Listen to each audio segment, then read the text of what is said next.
This is Here's How, Ireland's political, social and current affairs podcast, presented by William Campbell.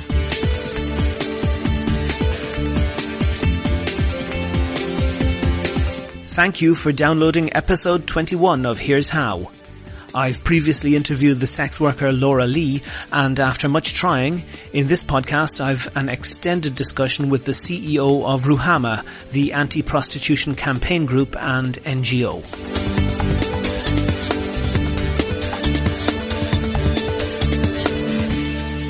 Here's How is Ireland's political, social and current affairs podcast. Make your view heard. Just dial 076 603 5060 and tell the world what you're thinking. Your voicemail may be included in the next podcast. You can find tips on recording your contribution and other ways to contact the show at here'show.ie/call. Normally I do my my editorial at this point, but I'm not going to put it here. It's at the end of the interview with Sarah Benson of Ruhama. I think if you listen on, you will see why I made the switch. Never miss a show. Follow at Here's How Podcast on Twitter and like Here's How on Facebook for updates on each show's contents. On a Skype line now, I have Sarah Benson. She is the CEO of Ruhama. Sarah, what is Ruhama? What do you do? Who are you? Hi, William. Well, Ruhama is an organisation that has been, for the last 26 years, delivering frontline support services to women and trans women affected by prostitution and sex trafficking in Ireland. So, first and foremost, we're a frontline support service, but we also engage in advocacy and policy work in relation to legislation and good practices. And who funds it? We're funded partly through the state, through justice and health, and then a very large proportion of our funding is through a combination of fundraising, donations, and then small grants from either international or domestic organisations. Okay. You're aware that quite some time ago I interviewed Laura Lee, who's somebody who identifies as a sex worker. She was quite critical of the legislation that's coming in Ireland, which is making it a criminal offence to buy sex. She's a sex worker. Wouldn't you think that she would be somebody to listen to on that basis? Well, we work every day with women affected by prostitution, not only those who are trying to exit, but those who are still actively involved on street, indoors. And we also work very closely with a number of activists who have come through the experience of prostitution or having been trafficked, who very vocally advocate in favour of legislation that will minimise the harm of the commercial sex trade and will refocus attention away from the person in prostitution to the source of demand for prostitution, which is the sex buyer. And we would support legislation similar to that which was adopted in Sweden, which is not just about criminalising the purchase of sex. It is also, very importantly, about decriminalising the individual person in prostitution and ensuring that there are comprehensive and robust supports and services in place to assist those who are involved in the sex trade. I want to take you up on that because I'm sure you're aware, and I've seen some of the speeches that you've given on this subject. They're on YouTube. I'm sure you're aware, historically, regulation and legal strategies against prostitution, would you agree, have been very much about attacking prostitutes, primarily about persecuting and prosecuting prostitutes. You're saying that that's changing now, that you want and what you support is the decriminalisation of prostitution from the point of view of the sex seller and the criminalisation of prostitution from the sex buyer. I discussed that with Laura Lee and she kind of felt that that was more or less the same thing. But am I characterising what you're trying to do correctly? Well, what we do talk about is the extremely important requirement that no individual person in prostitution should be criminalised for the fact that they are in prostitution. Likewise, as I've said, the focus on demand is something which is relatively new in terms of approaches to dealing with the exploitation that occurs within the sex trade. Sure, but would you agree that in the past legislation against prostitution was not even slightly sympathetic to prostitutes? I think going back a long period, that definitively has been the case. I think, though, across, international jurisdictions, there's been examples of nearly every permutation of approaching regulation and laws around prostitution. It is certainly the case that where you have a kind of a very prohibitionist approach which cracks down on all aspects of the sex trade, very disproportionately you will find that the person who's in prostitution will be negatively affected. So what we look at now is something which recognises the vulnerability of the vast majority of those in the sex trade, which also does criminalise the third party running of the sex trade. So that's to say pimps, brothel keeping, exactly. Those who, remain at arm's length and yet who disproportionately profit from the prostitution of others. One of the points that Laura Lee made was that pimping was being defined too broadly, and that if two women rented an apartment and both acted as prostitutes in that apartment, each could be convicted of pimping the other. Yeah, that's an interpretation of the law which I think is something that happens sometimes, which I think could be probably open to challenge. When we talk about pimping in Ruhama, we're talking about a third party who is profiting from the prostitution of others. So the person who is organising in the sex trade. So we're not talking about individuals who are, making their own money solely and exclusively for themselves. But we are talking about those who are profiting either through, what we see as very exorbitant rents for, who are taking, sometimes so somebody might 50% of the money another person is making. So somebody might technically try to avoid being convicted of being a primp because they rented a tiny filthy room for €1,000 a night or something to a prostitute, and they were then calling the money that they were receiving rent rather than a payment for sex. Yeah. I understand that. And I have to say I understand that there's a lot of very complex issues around this. I didn't agree altogether with Laura Lee.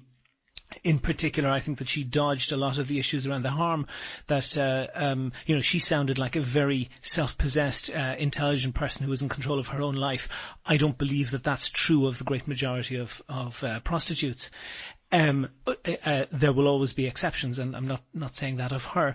But one thing I just want to explore a little bit about Ruhama, and I asked you about it, but you didn't mention that Ruhama was established by two religious orders, the Good Shepherd Sisters and the Sisters of Our Lady of Charity, and since its establishment, both of those two orders have fused. They have joined together to become one order of nuns. Do you think it's appropriate for an organisation that's controlled or founded by those two organisations to have anything to do with women's rights? Well, I think what I would like to be very clear in clarifying is you used two words there. One was controlled and one is founded. Ruhama was founded by two religious orders, and Ireland, and in fact I think probably internationally, if you look at the charity sector in the absence of state support going back many, many decades. So just to be clear, when was Ruhama founded? It was founded in 1989. So a large proportion of charities were originally founded by religious. Now, Ruhama has evolved over the years, and it is a registered charity. It is a not-for-profit organisation with a voluntary board who all have equal directorial rights in the same way as any other charity. In terms of the orders themselves, they run other projects exclusively. Ruhama is not one of them. Ruhama is an NGO. It doesn't have a faith-based mission. Nevertheless, it was established by those two orders in 1989, and in 1989 and indeed up to 1996, the Sisters of Our Lady of Charity were running a Magdalen laundry in Dublin, one of many dozens of them that they ran. Thousands of women were essentially kept as slaves in those laundries. They were treated horrendously. They were unlawfully imprisoned. They had babies taken away from them. In some cases, death certificates forged when their babies were sold in illegal adoptions to the United States. All of those things are. Hold on for 1 second. No, I just William, want to. I'm go ahead. not a member of the Good Shepherd Sisters. Neither have I been a member of Our Lady of Charity. I'm not. Is Ruhama a front group? No, it is not a front group. I think if you want to inquire about all those incredibly important and valid questions, which are a matter of both the state and the church to address, then the interview probably needs to be addressed towards a representative of that order. I'm somebody who comes from a completely lay background. I'm not even somebody who's actually baptized. I don't represent a religious order, and nor do any of my staff or colleagues. We were founded as an organisation on the basis of respect for the dignity of every human being, to offer support and assistance to women affected by prostitution, and then, as it became an issue over the years, sex trafficking increasingly. And since the early 90s, we have addressed prostitution in the context of a form of gender-based violence. So we're a violence against women organisation. I understand that, and I want to focus on Ruhama. But certainly there are legacy issues which relate to a large number of things which were done, particularly in relation to women and children historically in this state. They're not a matter for Ruhama to address, and this is... Sure, I understand that, and I want to address Ruhama. We did issue a statement going back a number of years, because, to be honest, this is something that is a red herring that gets thrown out, which I feel is a tactic that is designed and is sometimes effective in distracting from the fact that Ruhama is the main NGO that is working with hundreds of women affected by prostitution every year, who see the reality of the commercial sex trade, how it works and how it impacts particularly on vulnerable women. And it is something that is thrown out as a silencing tactic, which I think only demonstrates that, those who run and profit from the sex trade are not willing to actually stand up and have a conversation about what it is we actually do, which is work on this issue with women who are living the experience. Sarah, I absolutely don't want to silence you, and I understand that you're not responsible for the Magdalene laundries. I'm not trying to suggest that, and you are absolutely free to state your case, and we have enough space for you to state that at whatever length you think is appropriate. But I do want to ask you questions that are specifically related to Ruhama and the fact that it was established by those two orders is relevant. And, for example, in 2011, which is only a couple of years ago, Sister Sheila Murphy and Sister Bernie McNally, who I believe were from, respectively, the Sisters of Our Lady of Charity and the Good Shepherd Sisters, they were both contacted by the Justice for Magdalene's group.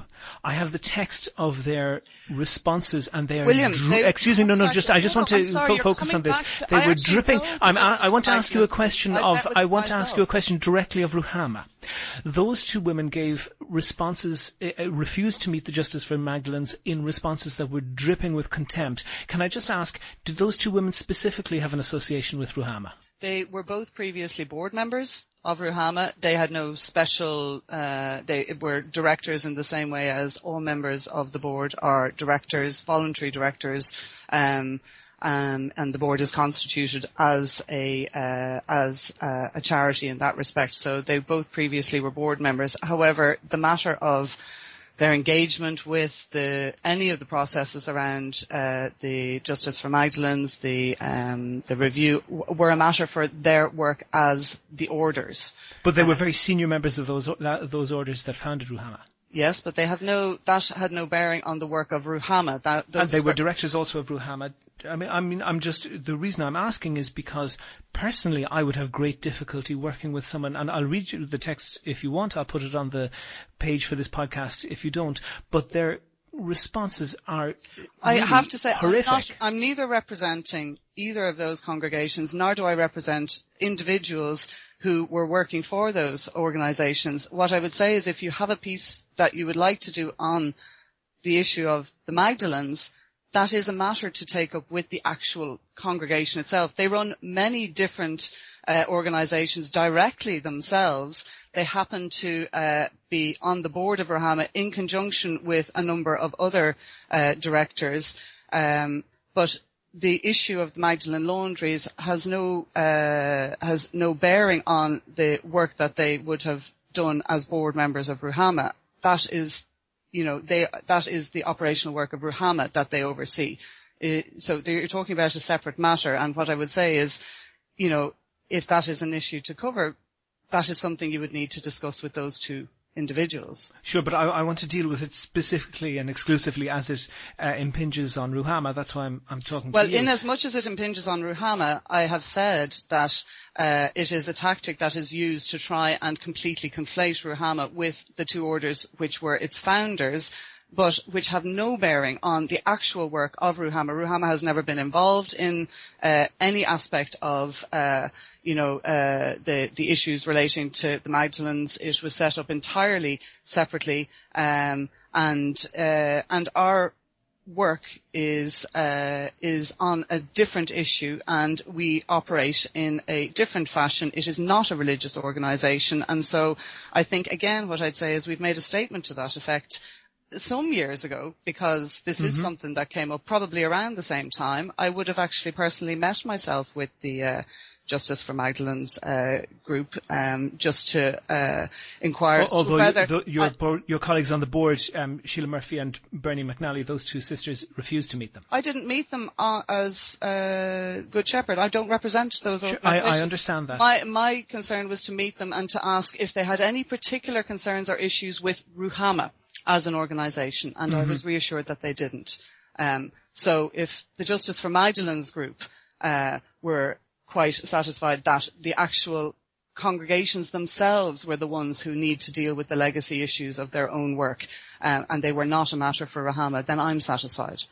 I understand what you're saying. However, you can understand that some listeners would be very concerned with that, and in particular that, for example, these orders who are enormously wealthy, they made hundreds of millions of euros in the William, I'm going to actually land. stop the podcast now, because I really am feeling like that this is actually something which is about the Magdalene's issue and not about Ruhama, which I was very happy to discuss in good faith. I'm just not feeling I'm that there's very happy any, to discuss with you, any Ruhama, real point in but I do think that continuing. has to be gotten out of the way. Well, I because kind of feel like I've put it out of the way. We've issued a statement on this. It is not our work. That legacy issue is a matter for two congregations who, yes, founded the organisation, but do not run or control the organisation. We're an independent NGO with a very good track record, and so, I just don't feel that there's any further to go with this. If you do, then I think that probably my understanding of what the purpose of this podcast was is probably different. To be absolutely straight up with you, Sarah, the purpose of this is to discuss the changing of the law, but I can't see how that can be dealt with without the context of understanding where, for example, if somebody like Laura Lee has a particular opinion on that has to be understood in the context that she's coming from, and I think. Well, the context again, just to reiterate, the context I understand that coming from is a very common tactic, which is to create a red herring, which is to try and raise a question about the validity of the work and the understanding of the issue of prostitution, which Ruhama has on the basis of being the lead organisation working with hundreds of women every year who recognise and can see and articulate the organised nature of the sex trade, the harm of it, the exploitation inherent to it. If we're silenced on that issue by a red herring which simply says, well, this is who these people are. Sarah, I don't want, and I've no intention of silencing you, and I'm more than happy to hear everything that you have to say on that, but I don't think that it's valid to say that something that some people would view as a criticism of you is a red herring and therefore can't be discussed. Well, it is a red herring because I don't represent those congregations. Sure, but you did sit on the board with those two women. For those congregations. I understand that, but nevertheless, there will be people who will say that you sat on a board with those two women, and it's no, I'm valid not on the at board. least. I'm the CEO. I'm the executive director of the organisation. Sure, and they were board members. Yes. Yes, but along with a number of other, excellent volunteers with a broad range of different experiences who all had equal voting rights in the same way as any other voluntary board of a charity. Sure. Let me ask you one more question on that, and then I will not mention the names of either of those orders again. The funding, as you said, comes from a large chunk of it comes from the government, I believe, the Department of Health and the Department of Justice. Alan Shatter went so far as to say that he couldn't, and it certainly sounded like he hadn't contemplated doing it, but he couldn't park his tanks in his capacity as Minister for Defence on the lawn and demand that those two orders pay up compensation. Again, but I'm sorry, William. To be honest, I'm not really happy to continue with the podcast, and I actually don't really feel I want to give permission for its use. I just feel that you could have done probably a piece on the Magdalene laundries. If you wanted to talk about the law, we could have talked about the law. I could have talked about any aspect of Ruhama's work, but really your interest seems to be exclusively in the congregation. So, with the greatest respect, we've been speaking now for, over 20 minutes. The vast majority of that has now focused on two congregations who I'm sure you can make representation to them. I don't represent them, and I'm not really happy to continue with this anymore. I'm very disappointed because I do like the opportunity to discuss I'm the issues more than happy to give you that, and I think it's ironic that you say that you're being silenced and not willing to move to answer one issue and move on to the next. Because this is not an issue which is pertinent to my direct work with Ruhama. William, I'm sorry, I'm not giving permission for this podcast anymore, and I'm very sorry. Perhaps we can revisit it another time. Okay? I don't accept that you have a veto on that, but if you're not willing to continue, that's entirely your own choice. I would really like to have had the opportunity to discuss the actual. You have that opportunity right now. Ruhama, but you've just again now you've talked about Shatter's engagement with the congregation. Shatter had no contact with Ruhama in relation to that process. Sure. So why? I'm entirely aware of that. Yeah. So why is it a pertinent question for me? I'm very happy to talk about the legislation in relation to the sexual. Well, I'll either tell you why I believe people may think it's pertinent, or we can discuss the legislation. As I say, I'm feeling like I'd rather revisit this another time, William, to be honest. Well, if you choose not to do it, that's entirely up to you, but you particularly said that you don't want to be silenced on the issue of prostitution and protecting women's rights. I'm deeply sympathetic to that, but if you choose not to continue, that's absolutely your choice. Well, William, to be honest, I've not had much opportunity to address any of that, and every time you say we're about to talk about it, you start talking about... I said there was one last question on that issue, and I wouldn't raise it again. But it was an issue which related to a Minister for Justice's engagement with another organisation or two organisations entirely, which had no bearing on my work or any engagement which I would have had with the department in relation to my work. Sure. And when I say my work, I mean that of the organisation. That of Ruhama, I understand that, absolutely. But nevertheless, if I conduct an interview and there are facts there that people are saying, why doesn't he ask X? It doesn't reflect well on you to be able to simply close down the question. If you have an answer to the question, that's fine, and I'm happy to include it in full like I've and not edit it in several times. Well, I do have one question I haven't actually... Statement. Well, the one question I had related to those very wealthy orders that made hundreds of millions of euro in land deals during the boom, refusing to pay compensation and also not funding Ruhama. It would seem to me that those orders of nuns could fund Ruhama very, very easily without state involvement and also pay compensation. And my question to you is, do you think it's appropriate that the taxpayer pays to the degree that they do? Your question is, why do the two religious orders not run Ruhama? Why do they not fund Ruhama? Well, Ruhama is set up, as I said, many, many charities across Ireland were originally set up by religious orders, which over the years became recognised as, creating a benefit to society. They're independently run organisations now. You can take your pick like Focus Ireland. So, I mean, I'm curious as to why that question would be posed in relation to Ruhama when you could take a pick of probably hundreds of charities. The answer is gender politics. That is the answer. You asked a question, why is that chosen? And because you have been accused, for example, by Laura Lee, of being complicit in oppression, essentially, of women, particularly women who work as prostitutes. I don't think that's particularly true, but I do want to give you an opportunity to discuss that or to answer that accusation. But it is relevant to that those two orders were guilty of horrendous crimes through the centuries, and if you are being accused of being the successor of that, then you should have a chance to rebut that. Well, I would have thought that the fact that we're not run or controlled or funded in our core funding by those orders would entirely speak to the fact that it is a completely separate matter to address the issue of any of the historical and different things that the congregations were involved in. You know, we are incredibly accountable to our funders. We have to report rigorously to every single funder and down to the smallest grant maker. We have one which is a small fund for women who need dental assistance, who perhaps have through, heroin addiction.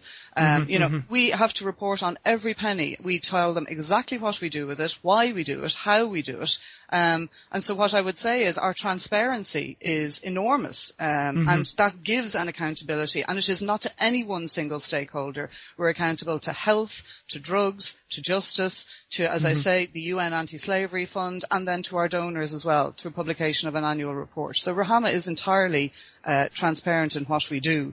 Sure, I wasn't suggesting otherwise. But what I know, but the question around, the funding sources and why that would be a matter of gender politics, I would think that the fact that we are not, run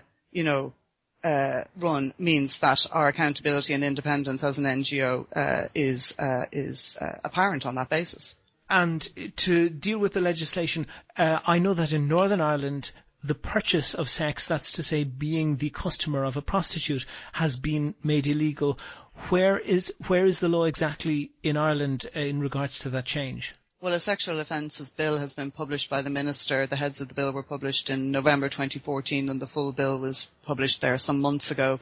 It's a very comprehensive piece of legislation and it by no means deals exclusively with the issue of prostitution. There is an offence in that which is a summary offence, a low-level offence for the purchase of sex, which, if enacted, would create legislation similar to the North. What is missing from the bill as published, which Ruhama in particular have made extremely strong representation on, is the need to do what they also did in the North and what they also did in Sweden, is to ensure that the person in prostitution is not criminalised. Indoors, an individual is not subject to an offence for being in prostitution. However, on street there remains an offence for soliciting and importuning, and we have made representation to the Minister and to the Justice Committee to ensure that that amendment is also tabled, that is repealed. And the Minister has now indicated, when the bill went through its first stage in the Seanad recently, that she will be tabling that amendment. So for us, that's very important if we're going to have an all-Ireland approach, that it reflects not just the offence of criminalising the purchase of sex, but ensures that the person in prostitution is not criminalised. So. And this, you referred to this as the Swedish model. This has been the legal position in Sweden for some years. How is that working out? Well, certainly, I think what's important with Sweden as well, again, I said it earlier, it isn't just about the law, it's also about the implementation. And so, they enacted the legislation in the context of, their violence against women penal code, because the majority of those in prostitution would be women, and the majority of buyers, vast majority would be men. And they also did it on the basis of a commitment to equality, because they perceived that it was incompatible with equality for one person to be able to buy access to another person, and they recognised the gendered nature of it. So prostitution has reduced very significantly compared with other jurisdictions. who would have different legislation. One question, just specifically one question on that. Clearly the ultimate aim is to reduce the negative effects of prostitution. Reducing prostitution obviously is one way to reduce the negative effects of prostitution, but if it was to be more harmful prostitution, that obviously wouldn't be a very successful outcome. Are you confident that the prostitution that remains in Sweden is not of a harsher, more dangerous kind? Well, I think that to make such a statement, if one were to, implies that there is a generally safe form of prostitution, and I think well, clearly not, but there are some that are safer. Well, what has been shown, and certainly there was a report done in Norway, for example, showed that there was no increase in the levels of violence against persons in prostitution. There was no reduction in the confidence in reporting to police.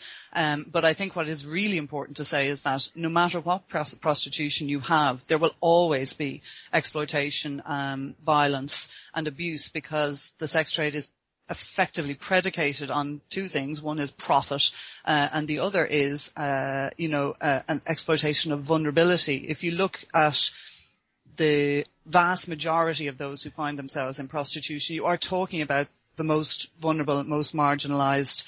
If you look in other jurisdictions, you have, very disproportionate representation of ethnic minorities, indigenous groups, and so you have a targeting of and a targeting of young people, and particularly vulnerable young people as well. I want to take that point up. I made the point with Laura Lee, and she certainly didn't accept it, but I made the point that unlike, if you were to call it a profession, unlike any other profession, the less experienced you are, the greater your earning power with prostitution, and that naturally leads to a level of exploitation, in the sense that somebody who is less experienced and less wise to the world is the person who the pimp is most motivated to exploit. Laura Lee rebutted that really only with her own personal experience, and I'm just wondering, for the entirety of prostitution, if you were to take an archetype, a type of a woman who has complete self-agency, who is working as a prostitute through choice, and who isn't under the influence or paying a large amount of her earnings to somebody else, what proportion of prostitution as a whole do you think that represents? That would be the minority. You're talking about somebody who would be independent of a third party. That would be the minority. But a minority 40% or a minority 1%? I think no. I mean, like in Ireland, you'd be talking maybe 10-20%. Okay. I mean, when you're talking about, third party control, that can take a few different permutations as well. You can have somebody's partner might be pimping them, or you could have somebody who's doing it in a more organized way through, a small gang or a large gang, or, but there's rarely not somebody else who's taking something, in the situation. And when you look at other jurisdictions where, for example, it's legalized, or you have, tolerated regimes like Germany, you have a very large proportion would be, through, brothels, so you have a pimp effectively running those. What I would say as well, though, is, we work with women who aren't attached to third parties, and at the same time they have experienced very serious abuse. So and at the same time, the impact of prostitution in having to the prostitution sex is not the same as two consenting adults who just really fancy each other, who decide to get together. Prostitution sex is where it is about the buyer. And if you have a number of different buyers every day, you have to read what they want, make sure that they get what what they're looking for. Each person might want something different. And that actually takes its toll as well. Women talk about, really getting terribly they find it very difficult to kind of cope with that on a sustained and ongoing basis, and that in and of itself has consequences. So to go to an archetype at the other end of the scale, I was reading your 2013 report. The Journal.ie headline perhaps sensationalized it a little bit, and it said that Ruhama had in that year dealt with 300 women who were trafficked or in prostitution. And when I went through your annual report, in fact, the total number of people, the total number of women you had dealt with was 300. That was correct. Of whom 17 were victims of trafficking who were new to you. They were new, but of the overall 300, I actually don't have those figures in front of me. You would have been probably looking at about 80 who were trafficked. I don't have the exact figure in front of me there, but that would have been the new cases that came up in the course of that year. What I want to do is I want to get a clearer understanding of what happens to that person. I think there's a cliche of somebody who's been kidnapped and gagged and bound and taken in the back of a container lorry and forced into prostitution. Is that really the case, or is there perhaps a higher degree of complicity on the part of the woman, in the sense that they may be someone who has very little agency, very little education, may not have very much control over their lives, but are not being under immediate physical duress? What I'd make the distinction there is when we talk about trafficked, and then you have the other individuals, other women that we'd work with. Trafficking is a very clearly defined Tell me what that is. Process. So you have three. You have the means. Sorry, just to backtrack slightly. What you have in the sex trade is you would have a spectrum, I suppose, so you might have somebody, as you rightly said, who perhaps doesn't have any third party connected to them, and then you will have somebody who is perhaps knowingly getting involved in prostitution, but maybe working for a pimp, and that does leave them, even more subject to the control of another third party in terms of what they can choose to do. And then you have trafficking, and trafficking has three components to it, and it is quite a narrow definition. So when we talk about, victims of trafficking, we're talking about those women who we've encountered who fit that definition, so. Can you tell me what those three components are? So you have the components are, the means, the means by which somebody is recruited, so the act, which is like they could be recruited sometimes through an online site, through, a first person contact, or they may be transported by somebody, or delivered to somebody else. The means by which that is done then is the second component, and that can be, through direct coercion, abduction.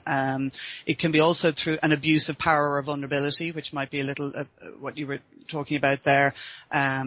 It may be through giving payment, and then you have the purpose. And so the purpose then is a particular form of exploitation, and those defined in the context of human trafficking would be prostitution, other forms of sexual exploitation, forced labour, slavery, domestic servitude, removal of organs as well. And now in our statute we also have forced criminality. Sorry, removal of organs? Yeah, that's something we haven't had a case come to light in Ireland, but in other jurisdiction you would have, it would be the black market organ transplant. So you could have somebody, who is, very affluent, in one jurisdiction who, purchasing a kidney from an unwilling donor? Yes. Yeah. Okay. Yeah. So does have prevalence. So, so when we talk about trafficking, we're talking about those who fit that narrow definition, who were, were recruited or transported by means which fit the definition for a particular purpose. And in the work of Ruhama, we work particularly in the area of sexual exploitation. Obviously, there are other forms which happen in Ireland, even if organ removal doesn't. We'd have labour exploitation, domestic servitude, and forced criminality. And forced criminality at the moment, we'd have quite a large number of cases of cannabis grow houses where you might have people trafficked in to cultivate the cannabis. Okay, to focus just on because it's your area of work.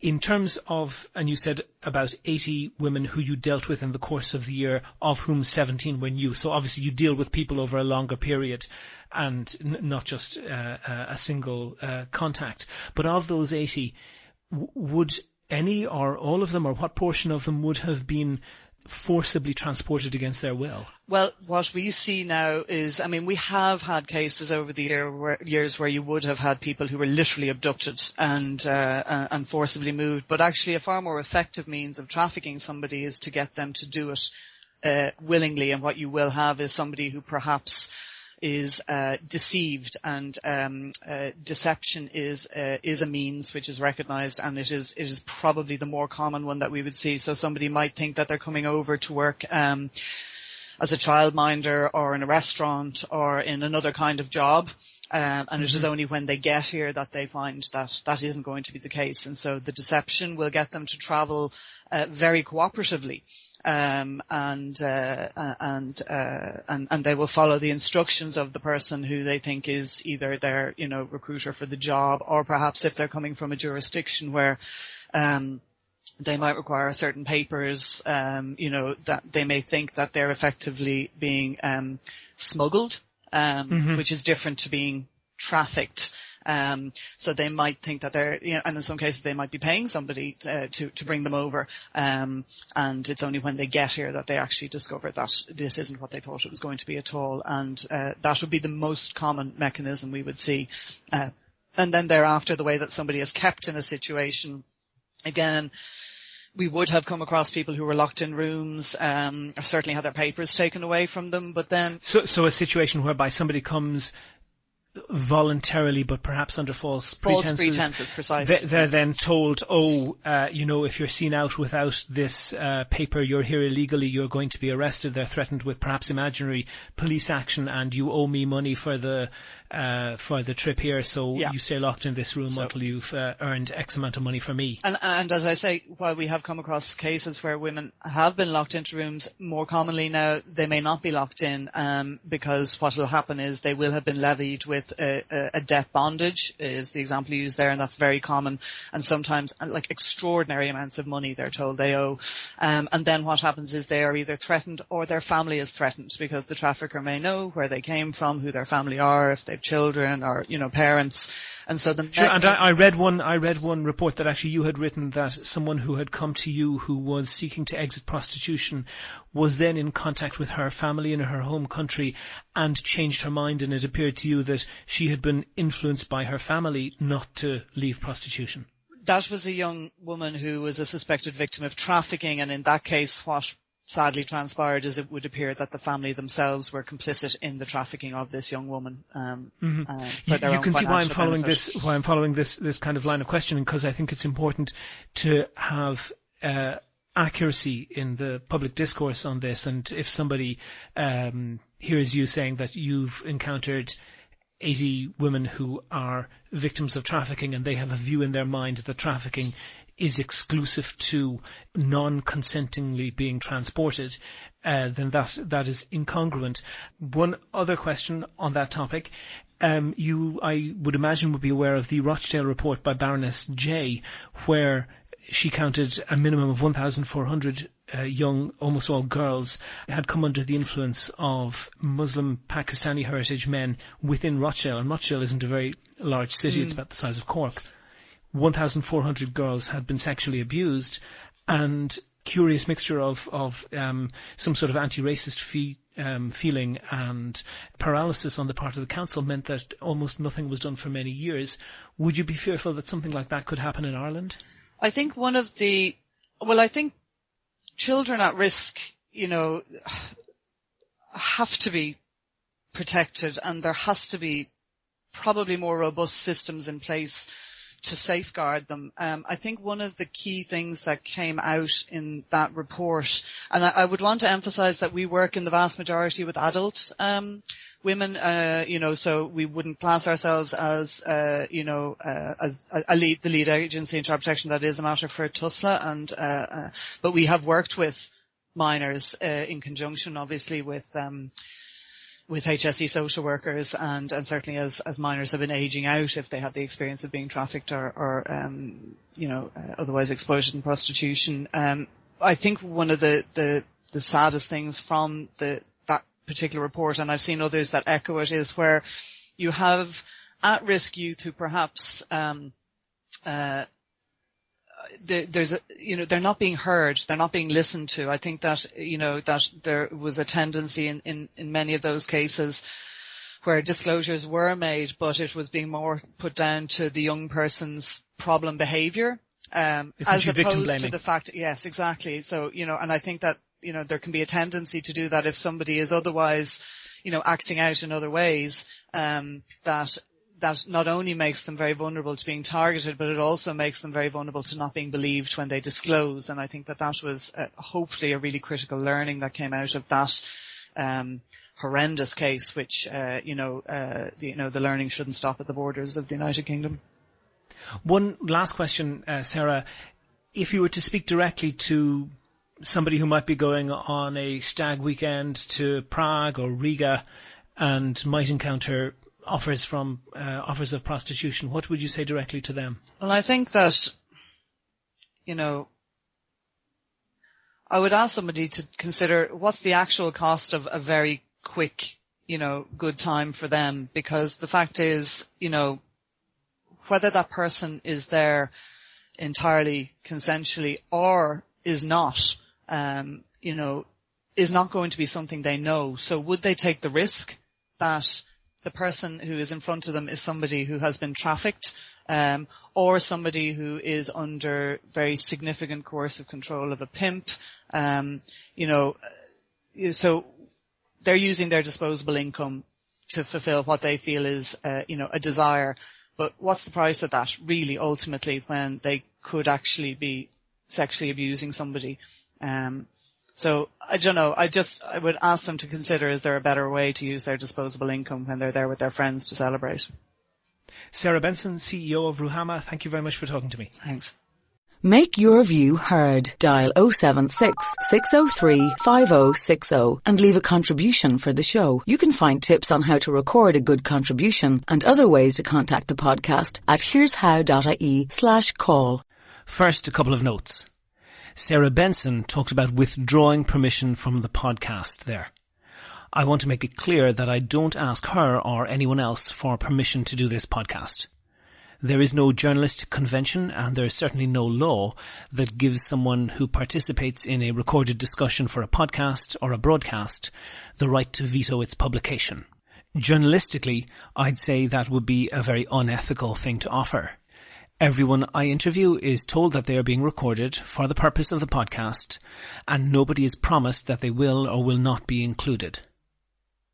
Also, I follow the journalistic convention that interviewees are not given a list of questions before an interview, but it is normal to give them a broad outline of the topics to be covered, and I did inform Sarah that the topic was Ruhama, its operations, its background, its work, and its position on the law on prostitution. I want to talk a little bit about why I pushed the issue of the Magdalene laundries. Ruhama was set up by the Good Shepherd Sisters and the Sisters of Our Lady of Charity in 1989, at a time when those two orders were still running Magdalene laundries. Those orders were responsible for abuse of women, physical, psychological and sexual abuse of women on literally an industrial scale. Vulnerable women were beaten, raped, denied an education and worked to the bone. Those orders of nuns made vast fortunes by running the laundries. They were paid by the state to incarcerate the women. They profited from their forced labour, that's slavery. They profited from the enslavement of the women. They sold babies to American adoptive parents and told their mothers that the babies were dead. They used the advantage of slave labour to drive their competitors out of business. They flouted laws like the Fair Wages Act, and they lied about it when they signed government contracts. When the laundries closed, the last one closed in 1996, when the laundries closed, those orders of nuns made hundreds of millions in selling the sites at the height of the property boom. These are profoundly evil organizations. they destroyed the lives of thousands of women. And if they had one obsession other than making money, it was controlling women's sexuality. And their connection to Ruhama is not trivial. Ruhama was established by those two orders. Sister Bernie McNally, the provincialate, I think that means the head, the provincialate of the Good Shepherd Sisters, and Sister Sheila Murphy, the head of the Sisters of Our Lady of Charity, were both board members of Ruhama. And they both replied to representatives of Justice for Magdalens, the victims' organisation, and in the most legalistic and contemptuous terms, they refused to meet them. The victims weren't even asking for compensation, just an apology. Those two women of God refused even to meet them. I wanted to ask Sarah Benson why Ruhama has deleted all references to Sister Bernie McNally and Sister Sheila Murphy, their former board members, from the pages of their website. They've also deleted all references to the Good Shepherd Sisters and the Sisters of Our Lady of Charity from their web pages, but as you've heard, she was very reluctant to discuss that. Sarah Benson was quick to point out that Sister Bernie McNally and Sister Sheila Murphy have left the board of Ruhama. She didn't mention that they've been replaced by Sister Frances Robinson from the Sisters of Our Lady of Charity and Sister Ethna McDermott from the Good Shepherd Sisters. I think that one-for-one replacement indicates the orders have a high degree of influence on Ruhama. Sarah Benson also said that raising the issue of Ruhama's connection to these orders that ran the Magdalene laundries was a silencing tactic, and that it was designed to distract from Ruhama's work. Essentially, she was saying that these are not legitimate questions to raise. Now, if Ruhama had a pimp on their board, I think that would be extraordinary, and it would certainly attract a lot of questions. But the fact is that Ruhama was created by, and is still to a significant degree controlled by, organizations that are guilty of exactly the crimes that Ruhama says it is fighting against, the exploitation of vulnerable women. I think that a valid interpretation of the facts is that the Good Shepherd Sisters and the Sisters of Our Lady of Charity in the 1980s realized that their previous involvement in controlling women's sexuality was becoming untenable, and they moved to a newer, more modern way of doing the same thing. Ruhama talks the talk of gender politics and rights-based legislation. They are doing everything to de-emphasize their roots in those religious orders. They chose a Hebrew language name that couldn't be less Catholic. Now, I don't buy the line that prostitution is just another service industry. But if Ruhama is presenting themselves as the champions of vulnerable women, then at a minimum they have to acknowledge how that conflicts with their origins. Do you agree? Do you disagree? If you want your point of view heard, dial 076 603 5060 and leave a contribution for the show. The lines are open 24/7 and you can find tips on how to record a good contribution and other ways to contact the podcast at here'show.ie/call. That's almost the end of episode 21 of Here's How, Ireland's political, social and current affairs podcast, published on the 12th of November 2015. References for everything that I mention in the show are listed on this episode's page of the here'show.ie website. If you can think of a topic or want to suggest someone to include, and that could be you, then let me know. If you like the podcast, please go on iTunes and write a nice review. Also, please like the show on Facebook, please follow @Here'sHowPodcast on Twitter, and of course subscribe to the show. You can use iTunes, Stitcher, TuneIn Radio, or any other podcast app or software. You can do all of that, or get in touch with the show right from www.here'show.ie. Or you could just go out and tell all your friends how great the podcast is. The next show will be uploaded shortly. The Here's How podcast is produced and presented by me, William Campbell. Thank you for listening.